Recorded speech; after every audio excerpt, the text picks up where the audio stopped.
এটা কি কখনো খেয়াল করেছেন যে ব্রাজিলিয়ান ফুটবলারদের জার্সির পেছনে কিন্তু তাদের আসল নাম লেখা থাকে না? কিন্তু কেন? ইউরোপিয়ান প্লেয়াররা যেখানে খুবই সহজভাবে ফার্স্ট নেম বা লাস্ট নেম লাগিয়ে নেন, ওদের নাম তো 4-5 অক্ষরেই শেষ হয়ে যায়, তাই জার্সির গায়ে আরামসে ফিটও হয়ে যায়।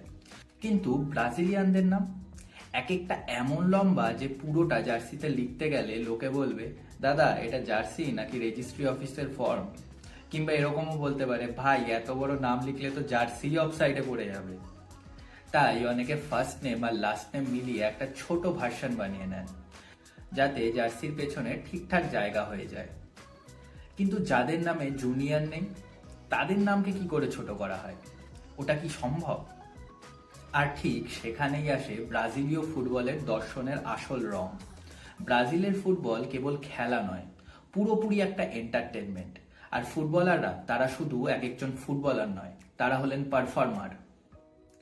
যেমন বাদশাহ, হানি সিং, এদের সবারই এই নামগুলো হলো এক একটা স্টেজ নেম, এগুলো তাদের আসল নাম নয়।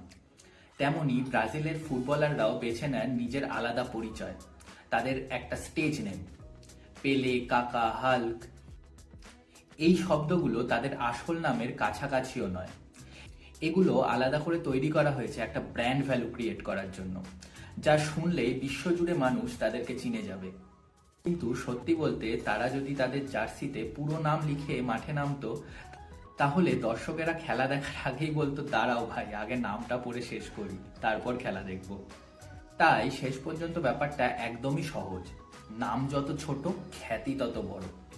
এবং সেই জন্যই ব্রাজিলিয়ানরা নিজেদের নামকে একটু ছেঁটে সাজিয়ে খেলোয়াড়ি ছন্দে জার্সির পেছনে বসিয়ে দেন, একটা স্মরণীয়, সহজ এবং ঝকঝকে নাম।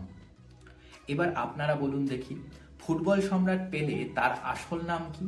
যদি আপনারা তার আসল নাম জানেন, তাহলে কমেন্ট বক্সে সেই নামটি লিখে জানাবেন। এবং এরকমই সব মজাদার তথ্য পেতে হলে আমাদের চ্যানেল যুগান্তরকে অবশ্যই ফলো করবেন। ধন্যবাদ।